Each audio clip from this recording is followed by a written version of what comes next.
자, 오늘은 출애굽기 20장 13절에 있는 말씀을 통해서 너는 살인하지 말지니라는 말의 뜻을 한번 여러분들과 함께 생각해 보도록 하겠습니다. 예수님께서 이 땅에 오셔서 우리에게 말씀하실 때 전에는 이렇게 말을 했지만 나는 너희에게 이르노니 라고 이렇게 계명을 바꿔준 이야기가 있습니다. 오늘 예수님께서 하셨던 그 말씀들은 대부분이 십계명에 나온 이야기들이죠. 살인하지 말라라고 했지만 나는 너희에게 이르노니 사람들에게 미련한 놈이다 라가라 라고 말을 하고 생각하는 것부터 이미 살인이 시작되었다라고 이렇게 살인의 동기를 말씀하셨죠. 다음 주에 여러분들과 함께 하겠습니다만 간음하지 말라라는 말씀도 여자를 보고 음욕을 품는 자마다 이미 간음했다라고 이렇게 임이라고 말씀을 하셨습니다. 어떻게 보면 우리가 이런 생각을 할 수가 있어요. 구약에 있는 십계명보다 예수님이 오셔서 하신 계명이 더 강화된 게 아닌가 이런 생각을 하겠지만 사실은 그런 율법이라는 관점에서 보면 강화된 건 맞지요. 그러나 원래 그런 뜻은 아니고 우리 마음이 바뀌지 않는 한 죄의 요소는 항상 도사리고 있어서 우리가 외적으로 아무리 의지적으로 결단하고 힘을 써도 우리 마음이 하나님 안에서 온전한 은혜를 느끼지 못하고 변화되지 않으면 이 죄의 문제는 결코 해결할 수 없다라는 것을 그렇게 설명한 것이지요. 그렇습니다. 은혜가 한 일이 무엇입니까? 우리가 크고 작은 죄들을 지우고 없애고 의지적으로 결단하고 이기고 견디고라는 차원을 훨씬 넘어서는 것이죠. 그것은 은혜가 한 일은 내가 그리스도를 따라서 십자가에 죽을 수 있다. 주님을 따라 살 수 있다. 그리고 나는 내 모든 기득권과 이득을 내려놓을 수 있다. 라는 것을 알려준 것이 바로 은혜가 한 일이 아니겠습니까? 또한 여러분 마음속에도 이 은혜가 힘을 쓰고 있는 한 여러분은 죄를 이길 수 있고 하나님께서 원하는 인생을 살아가게 될 수 있습니다. 왜냐하면 우리는 세상이 어떤 것인지 종말이 어떤 것인지 하나님의 심판이 무엇인지 알고 인생을 살아가고 있는 자로서 이제는 세상에 있는 탐심을 더 이상 가질 필요도 없고 남을 속여서 더 많은 것을 얻을 필요도 없는 그야말로 이제 영생이 약속되어 있고 하나님 나라의 영원한 행복과 하나님께서 주시는 그 하나님 나라의 기쁨을 우리가 맛볼 수 있도록 하나님께서 우리의 삶을 그렇게 허락했던 그 넉넉함이 은혜 속에 녹아있기 때문입니다. 오늘은 이 살인하지 말라는 이 말씀을 통해서 우리가 믿은 후에 무엇이 어떻게 달라졌는가라는 이런 방향을 가지고 오늘 이 내용을 함께 생각해 보려고 합니다. 자, 부모를 공경하라라는 말씀은 저번에 요 앞에 있는 출애굽기 12절에 20장 12절에 여러분에게 말씀을 드렸었어요. 저번에 말씀드렸던 것이죠. 자, 하나님을 사랑하고 이웃을 사랑하라는 이웃의 가장 첫 번째는 누구냐? 부모지요. 그 다음에 그 부모는 그러니까 하나님과 우리 관계 속에서 그 다음에 이제 사람들과의 관계 속에서 첫 번째는 부모요. 그 다음에 이웃과의 이웃인데 그 부모를 공경하라는 것은 수직적인 질서를 의미한다면 자, 살인하지 말라는 것은 내 옆에 있는 사람들, 그러니까 수평적인 질서를 설명을 하고 있는 것입니다. 그래서 이 세상에는 바꿀 수 없는 질서가 있어요. 그게 뭐냐면 부모와 자녀의 관계입니다. 이건 부모는 분명히 하나님께서 자녀의 권위자로 세워주셨기 때문에 이번에 제 동생이 그런 이야기를 하더라고요. 자기가 보는 그 자녀는 친구이지만 결코 친구가 아닌, 이렇게 이야기를 하더라고요. 그러니까 자기 자식을 친구처럼 대한대요. 그러나 결코 친구는 아닌 자식으로 대하겠다는 거죠. 그래서 너 참 그런 말은 어디서 이렇게 생각해냈냐 하고 제가 한번 여동생에게 말씀은 아니지 참 말을 한 적이 있어요. 무슨 동생에게 말씀을 하겠습니까? 맞는 거예요. 예, 친구처럼 대하지만 결코 친구가 될 수가 없죠. 왜요? 성경은 이 수직적인 질서라고 분명히 말씀하고 있어요. 또 여러분 지금은 좀 사람들의 생각이 좀 바뀌었지만 부부도 그렇습니다. 부부도 하나님이 원칙이 세우는 수직적인 질서가 있다는 거죠. 아내의 머리는 남편이라고 이렇게 말을 하고 있습니다. 그러나 지금은 세상은 자꾸 이렇게 수평적인 질서로 자꾸 이해하려고 하는데 아닙니다. 성경에는 분명히 그렇게 못을 박아 두었다는 것은 우리 모두 다 받아들이셔야 하는 것입니다. 그래서 수직적인 질서가 있고 수평적인 질서가 있어요. 그 중에 오늘은 살인하지 말라는 것은 수평적인 질서를 말씀하고 있는 것입니다. 자, 그래서 구약에서는 사람을 살인하지 말라는 말이지만 신약에서는 이 살인하지 말라는 말을 더 확대해서 설명을 하고 있는데요. 마태복음 5장 21절에 있는 말씀이죠.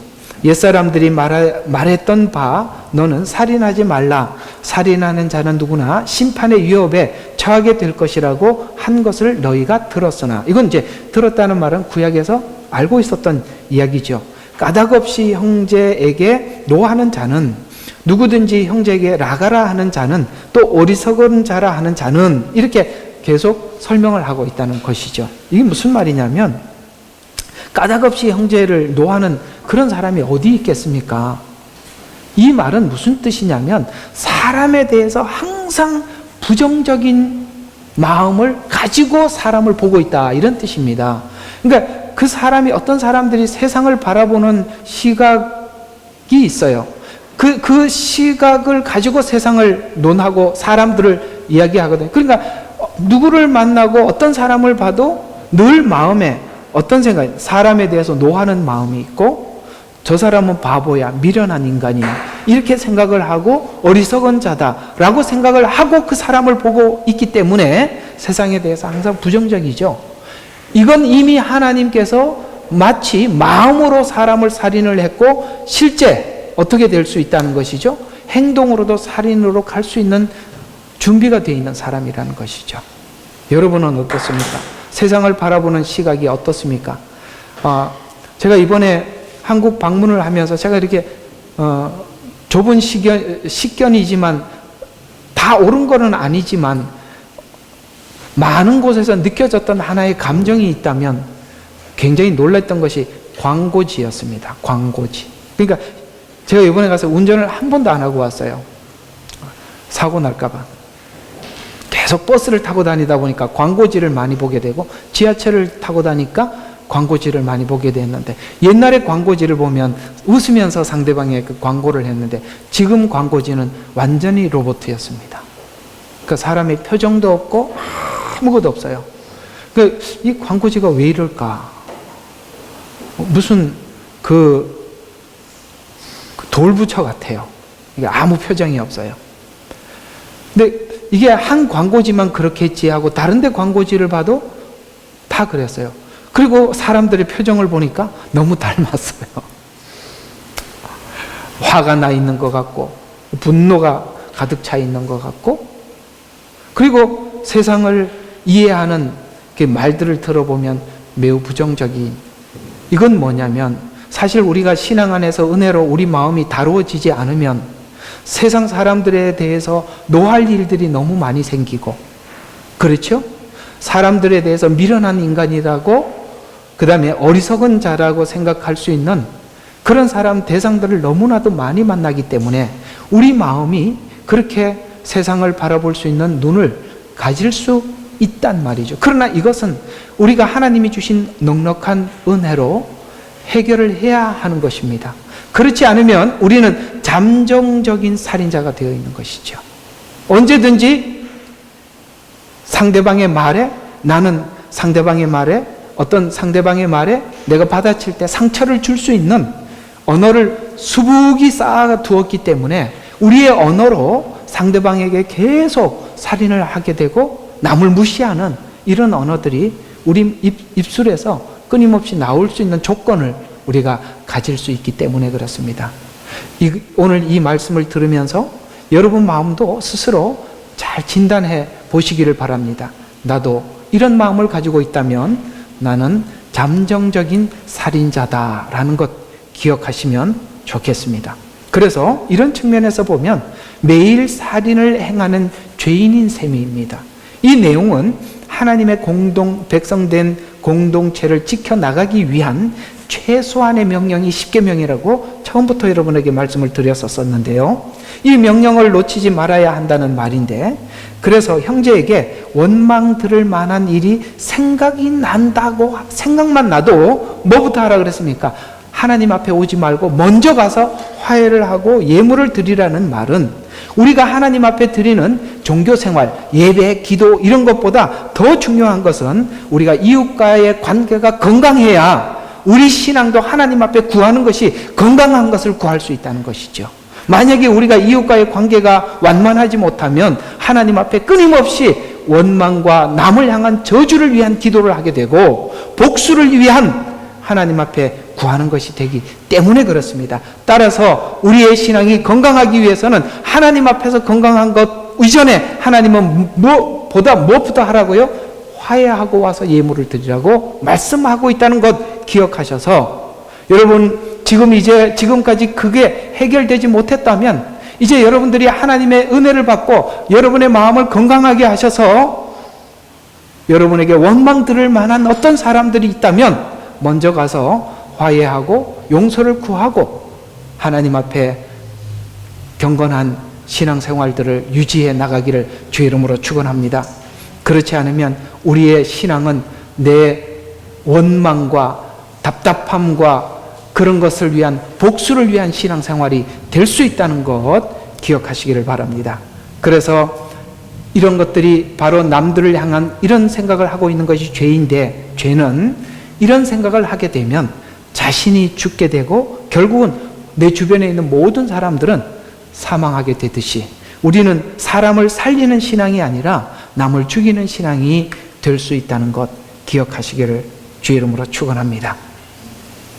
그러나 은혜를 받은 성도는 사망으로 가지 않고 우리는 생명을 얻었기 때문에 이제는 생명을 나눈 그 생명을 지키는 자로 살기 위해서 필연적으로 우리 내면의 이웃을 향해서 더 이상 미움이나 다툼이 모두 제거되어야 합니다. 즉 살인이 제거되어 된다는 것을 이해해야 한다는 것입니다. 우리는 신앙에 대한 평가를 우리가 예배생활 혹은 기도, 성경 읽기 이런 것으로 가치를 평가하고 있다면 이것으로 내가 신앙생활을 완만하게 최고 수준을 유지하고 있다라고 착각을 하게 되면 성도로서 살아가는 생활에, 신앙 중에서 생활에 둔감할 수밖에 없다는 것. 이웃과의 관계, 혹시나 사람들이 나에게 원망할 만한 어떤 소스를 내가 제공했는가 이런 생각을 하고 사람들과의 관계, 생활이 완만하지 못하면 이런 종교 생활들은 모두 다 외식에 지나지 않는 삶이 된다는 것 여러분 기억해 두시기를 주의 이름으로 축원합니다. 자, 죄인 되었을 때와 구원받은 이후의 차이에 대한 관찰이 너무나도 약하게 작동되고 있기 때문에 믿음의 수준이 약하게 작동되고 있다는 증거로 나타나는 증상들이 내 신앙이 이렇게 약하게 하나님의 말씀이 내게 이렇게 크게 영향을 끼치지 못하고 하나님의 말씀과 하나님의 감동이 내 삶에 이렇게 작동되지 못하는 그 증상이 이렇게 나타나는데 타인에 대한 언어가 호의적이지 않은 것.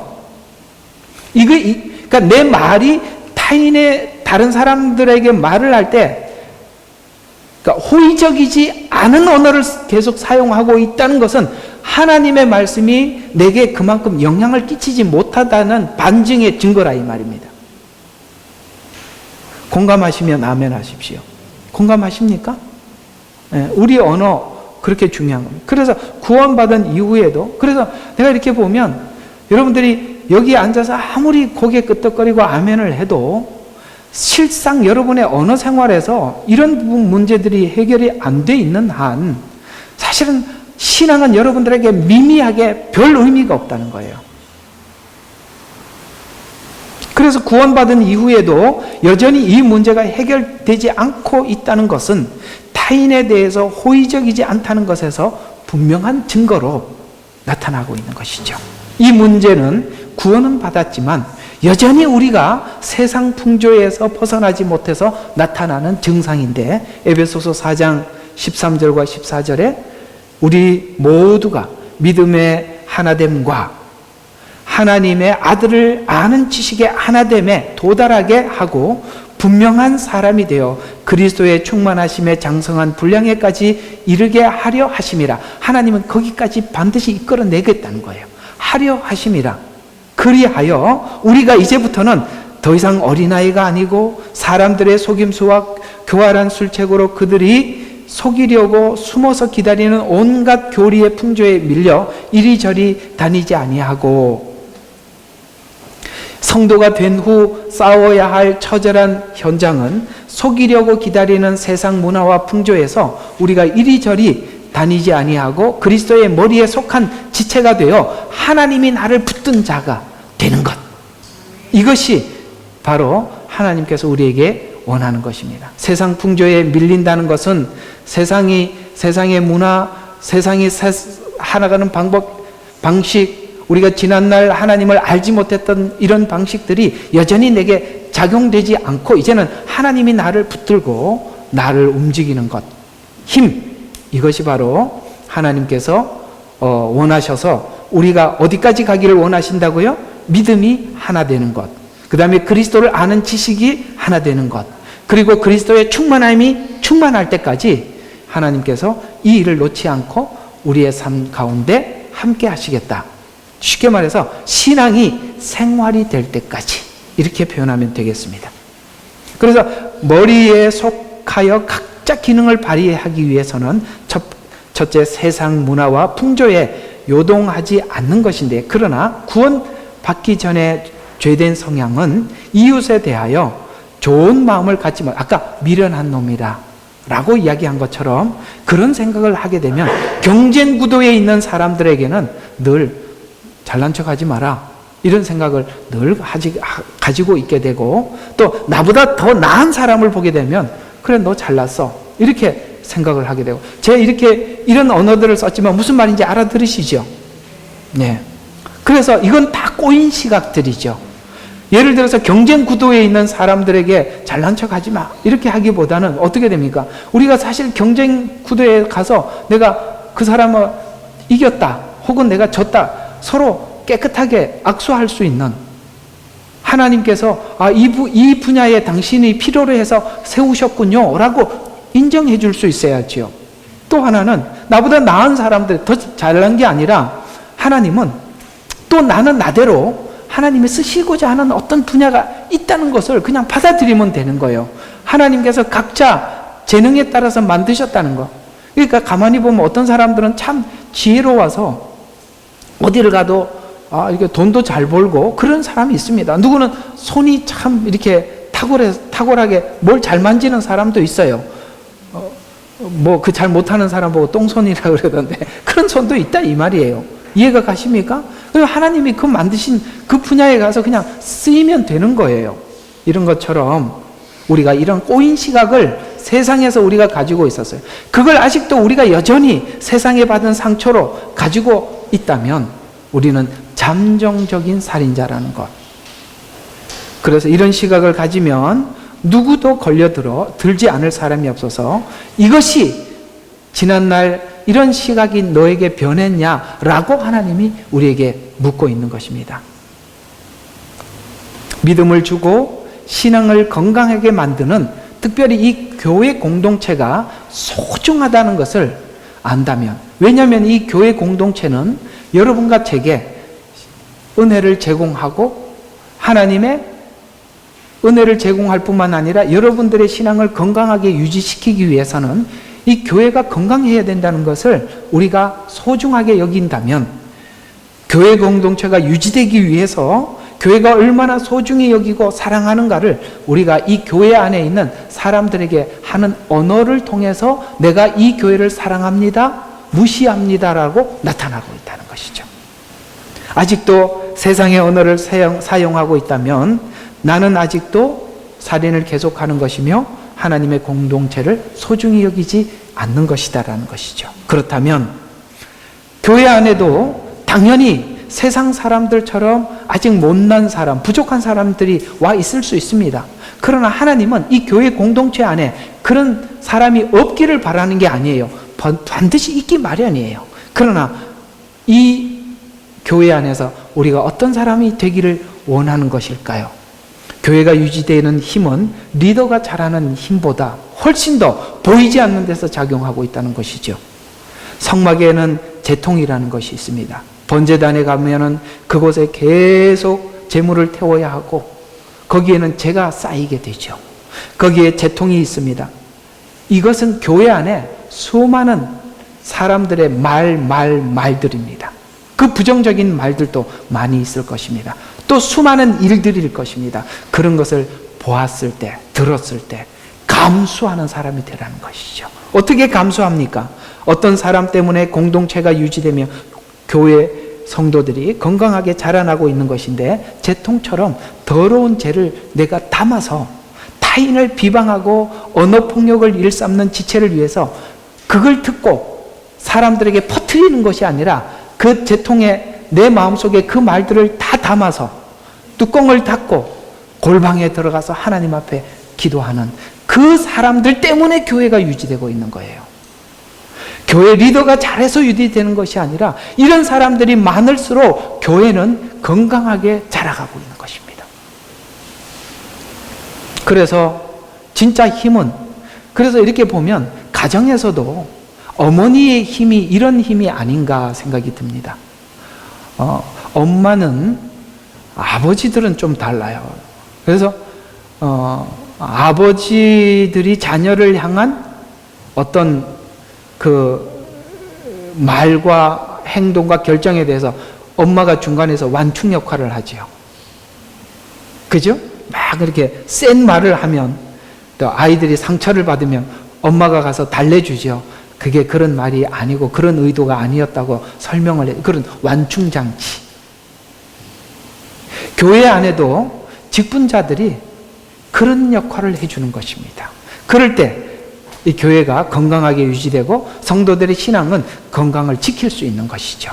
이것을 뚜껑을 열고 막 남발하고 사람들에게 그 어떤 일에 대해서, 이 아까 말한 것처럼 사람들에게 늘 화가 나 있거나 아니면 미련한 놈이다라고 생각을 하고 있는 이런 부정적이고 꼬인 시각을 가지게 되면 하는 일도 사람들에게 전달할 때 좋은 일도 부정적으로 전달하게 되고, 그렇죠?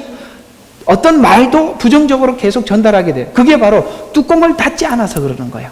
여러분, 그런 것을 보거나 그런 말을 들었으면 빨리 뚜껑을 닫으셔야 돼요. 이런 것 때문에 교회가 깨끗한 겁니다.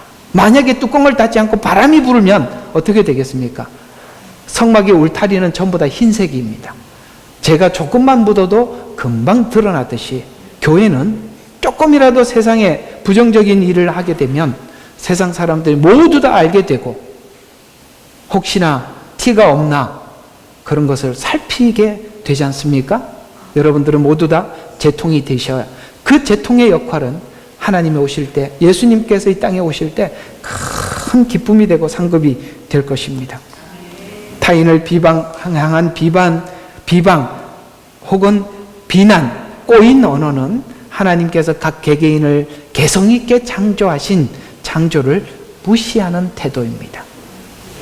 각자의 개성을 존중하면 상대의 말을 경청할 줄 알고 받아줄 수 있어야 합니다. 이것이 하나님의 창조를 존중하는 신앙인들의 영광스러운 태도지요. 죄는 하나님의 은혜를 외면하게 만드는 경향이 있어요. 죄는 옳은 말에도 틈을 탑니다. 옳은 말을 옳게 하는데도 죄는 찾아옵니다. 말씀을 모르는 성도나 신앙이 연약한 성도들에겐 성경 지식이나 적나라한 지적이 필요치 않습니다. 왜요? 어리기 때문에 그래요. 그래서 이런 게 있어요. 그 말을 들어야 할, 듣고 이해할 수 있는 나이가 있어요. 신앙의 나이가 있단 말이에요. 여기 상담을 하다 보면, 아니면 사람들을 관찰을 하다 보면 이런 게 보이는 게 있어요. 저 사람은 저 문제 때문에 나중에 큰 곤욕을 치르겠다 생각이 드는 사람이 있어요. 그런데 여지없이 그게 오거든요. 그런데 이것 때문에 큰 곤욕을 치르겠다라고 생각을 하고 그 사람에게 가서 말을 해주면 못 알아들어요. 왜냐하면 본인이 안 당해보면 모르거든요. 이번에도 어떤 분과 이렇게 너무너무 답답해서 상담을 하러 오셔서 제가 그런 이야기를 한번 해줬어요. 내가 지난날 당신을 관찰해 보니까 이 문제로 인해서 결혼 생활에 큰 치명적인 어떤 어려움이 찾아올 것 같다라는 생각이 들었다라고 했더니, 그게 그때도 제가 보였어요 라고 이야기했습니다만, 사실 그때는 얘기해줘도 그분 전혀 알아듣지 못한 때였습니다. 그게 자기한테는 의였거든요. 이게 참 문제지요. 나는 이게 의롭다고 생각하는데 그게 엄청난 장애물이라는 거 혹시 아십니까? 그래서 성경은 이렇게 말씀하고 있습니다. 지나치게 의롭게 되지 말라고, 의인이 되지 말라는 거예요. 그 의가 사람 잡는 데 쓰지 하나도 도움이 안 됩니다. 공감하시죠? 예. 그래서 옳은 말을 옳게 하는데도 찾아오는 거예요. 옳음은 자기만 옳으면 돼요. 남한테도 그걸 적용시키면 그것은 하나도 도움이 되지 않습니다. 그래서 믿음이 없는 사람, 성경 지식이 없는 사람들에게 성경에 이렇게 나왔잖아, 이렇게 하는 거 아니잖아, 아무리 설명해도 별 의미가 없어요. 그러니까 어떤 분이 이렇게 설교를 하시는데 들어보니까 사실 좀 답답하더라고요. 어떤 측면에서 답답했냐면, 하나님이 성경에 이렇게 말씀하셨습니다. 이렇게 사는 게 옳지 않습니까? 그렇게 살아야 합니다. 사실 이런 말들은, 이런 설교들은 듣는 사람들에게 큰 도움이 안 돼요. 옳은 이야기죠. 그게 왜 틀린 이야기겠습니까? 그러나 설득이 안 되잖아요. 누가 몰라서 안 하는 게 아니에요. 알지만 할 힘이 없어서 안 하는데, 힘은 뭐냐면 그걸 행할 수 있는 힘을 가지려면 내가 설득을 당해야 돼요. 그래서 설교는 설득시키고 이해시켜주면 스스로 저절로 되는 거거든요. 답을 딱 말한다고 해서 사람이 되는 게 아니에요. 사실 우리가 이렇게 살아야 옳습니다, 이렇게 사는 것이 정확한 겁니다, 이게 맞아요, 이런 것들은 언제 다 배웠죠? 유치원 때, 초등학교 때 다 배웠습니다. 도덕책 배웠잖아요. 여러분 초등학교 다닐 때 도덕 배우셨죠? 거기 다 나왔다니까요. 유치원에서도 다 가르쳤는데 유치원에서 가르친 거 지금도 안 되잖아요. 무슨 말이에요? 옳은 말 딱 찔러서 탁 해준다고 사람이 되는 게 아니라 이 말이에요. 우리는 하나님의 은혜를 느껴야 합니다. 그리고 그 은혜를 우리가 설득당해야 합니다. 그럴 때 우리에게는 할 힘이 생기는 거예요. 그래서 율법이 사람을 해결하지 못했던 거예요. 율법은 법이잖아요. 그렇게 법을 받았던 이스라엘, 그토록 하나님의 놀라운 기적을 봐도 사람은 안 바뀌었습니다. 그러나 언제 바뀌었습니까? 십자가 은혜를 알고 그것이 자기를 위해서 하신 하나님의 은혜라는 거, 하나님의 사랑이라는 걸 알고 사람은 바뀌지 말라 그래도 바뀌었습니다. 그리고 바뀐 사람들을 예전으로 돌아오라고 아무리 땡겨도 안 옵니다. 왜요? 돌아갈 이유가 전혀 없거든요. 설교는 그것이에요. 그래서 우리가 성경이 이렇잖아 저렇잖아 적나라하게 지적한다고 해결된 거 아니라는 거 여러분 잘 알고 있으리라고 생각합니다. 예를 들어서 사랑의 교회, 얼마나 좋은 이름입니까? 그래도 그 교회는 싸웁니다. 구호를 외쳐도 불가능합니다. 수준 있는 신앙은 감수하고 상대방에게 예의를 갖추고 따뜻한 마음을 가지는 태도, 이것이 신앙생활입니다. 이럴 때 상대방이 하나님의 은혜와 사랑을 느끼게 되는 것입니다. 그래서 계속 이렇게 하라고 권면해 이어가고 있어요. 에베소서 4장 29절에 보면 결국에는 하나님의 은혜가 뭘 어떻게 바꾸느냐, 너희 입에서 어떠한 더러운 말도 나오지 아니하고, 아멘, 이걸 그치게 만든 거예요. 세상 풍경, 세상 사람들이 하나님 말하는 방식을 더 이상 하지 않게 하는 것이에요. 그 다음에 오직 서로를 세우는 데 필요한 좋은 것을 말하며 듣는 자들에게 은혜를 끼치게 하라. 말이 순환이 돼서 그 영혼이 건강해지고 하나님 앞에 돌아올 수 있다면 내가 어떤 말을 사용해야 하나 라고 생각하게 만드는 것, 그것이 은혜가 한 힘이라는 거예요. 그래서 가장 분명하게 드러나는 부분이 뭐냐면 언어에서 드러나는 것입니다. 또 용서해주고 난 뒤에도 자기 증명을 해서, 이게 또 뒤에 찾아오는 시험이에요. 언어도 그렇게 했습니다. 그 다음에 뭡니까? 정말 용서해주고 할 거 다 했습니다. 그 다음에 또 상대방에게 바라죠. 이게 두 번째 찾아오는 시험이라는 거예요. 뭘 바래요? 됐습니다. 한 것으로 감사해. 거기 쓰임받은 것으로 감사하세요. 내가 이만큼 했는데, 항상 보면 여러분들이 잘해요. 근데 이 두 번째에서 못 넘어가. 했잖아. 더 참아야 되는 거야? 이렇게 하면 뭐죠? 지금까지 한 게 외식이었나? 이렇게 되는 거 아니겠습니까? 누구만 알아주면 될까요? 주님만 알아주시면 족합니다. 그리고 하나님이 알아주는 게 제일 큰 거예요. 지금 안 알아주셔도 상관없어요. 천국에 가면 눈물도 닦아주시고 우리 아픈 가슴도 만져주실 것입니다. 그때 위로받으세요. 그래서 사랑은 가장 처음 이렇게 등장합니다.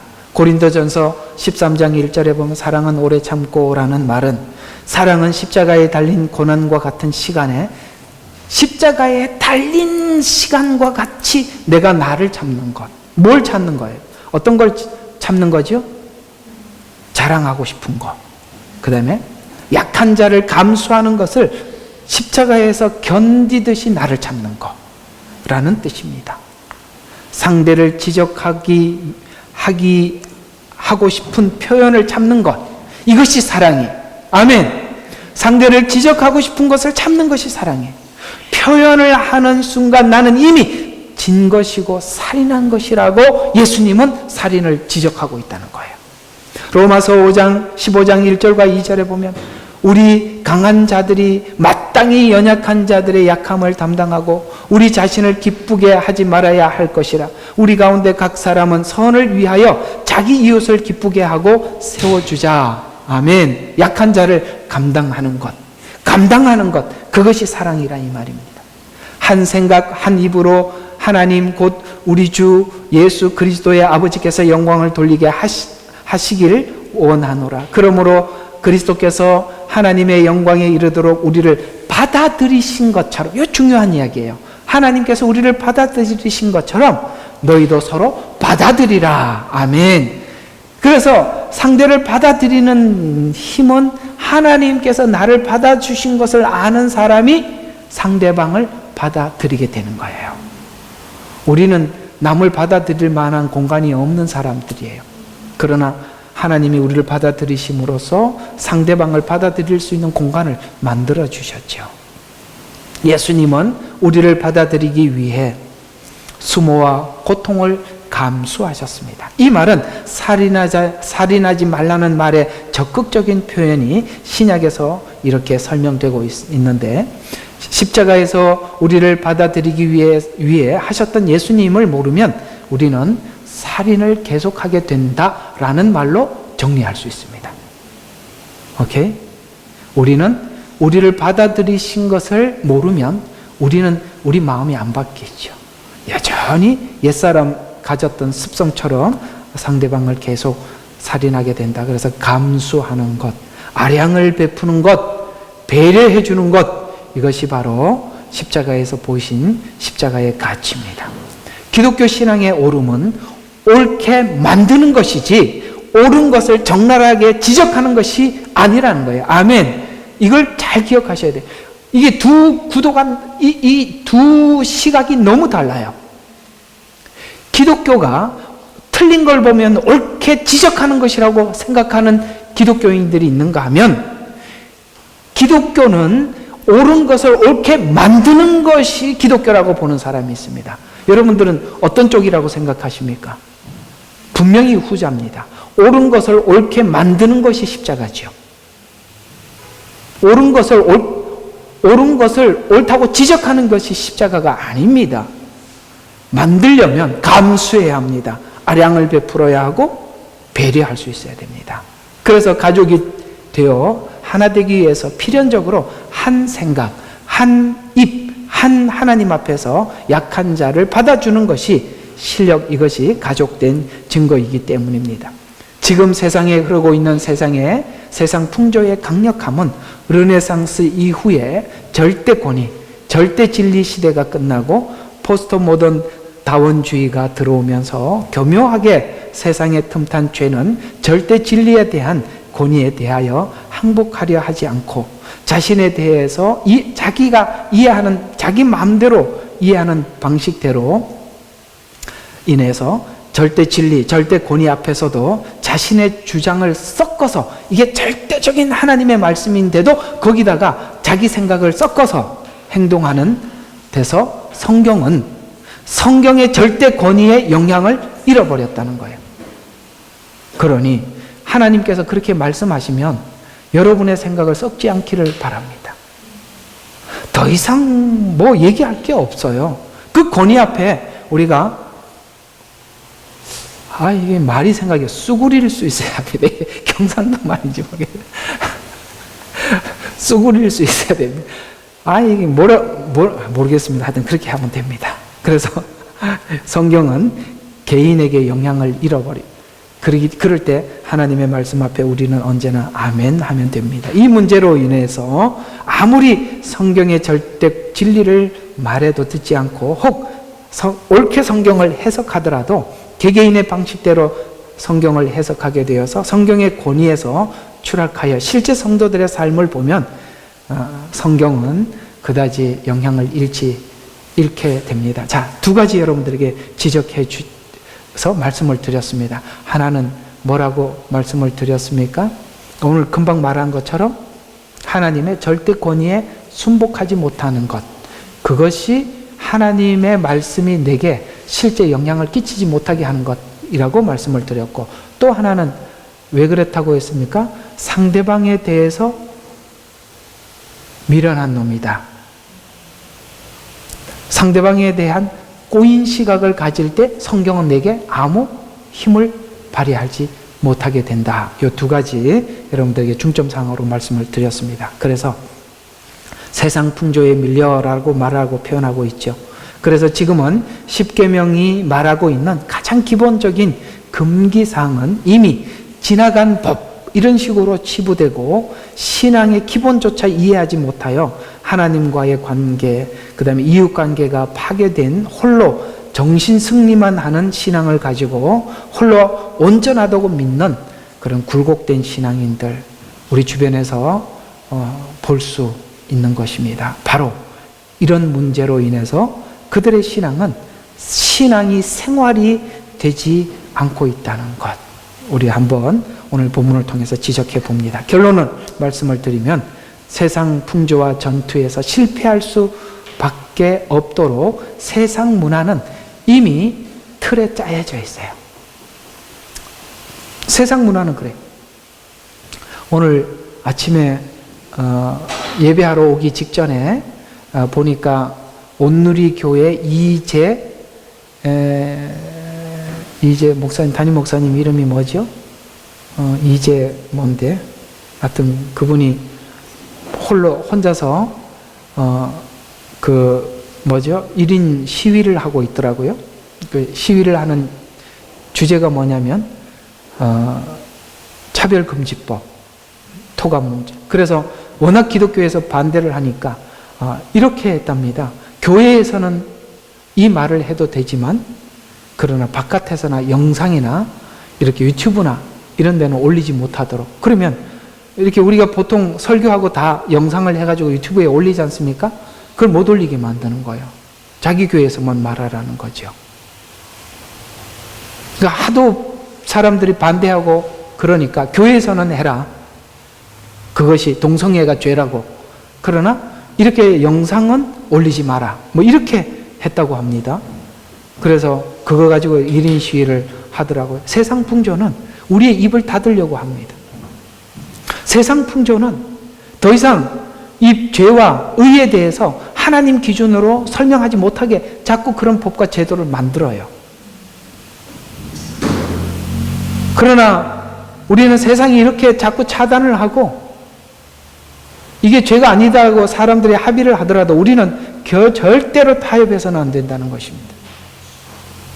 절대 권위, 하나님 말씀, 여기에 우리가 한 보도 양보하지 않기를 주 이름으로 축원합니다. 그래서 우리가 매일 살펴봐야 할 것은 내가 하나님만 섬기는가, 정말 부모를 공경하는가, 이웃에게 살인하지 않는가, 이렇게 물어봐야 합니다. 그래야 공동체와 나를 지키는 기본을 유지하게 됩니다.